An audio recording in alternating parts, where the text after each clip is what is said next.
400 metre का track है, 4 चक्कर काटने आते हैं। दौड़ते समय किसी को पुश नहीं करेगा, धक्का नहीं देगा। किसी का अगर रनिंग के टाइम पे जूता उतर जाता है, बैलेंस चला जाता है, बेल्ट फट जाती है, किसी भी कारण से अगर वो डिले हो जाता है तो एक्स्ट्रा टाइम नहीं मिलेगा।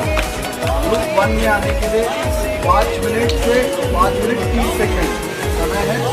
ग्रुप 2 में 5 मिनट 31 सेकेंड से 5 मिनट 45 सेकेंड तक। सभी को क्लियर है? सारे अग्निवीर जीडी है यहाँ पे।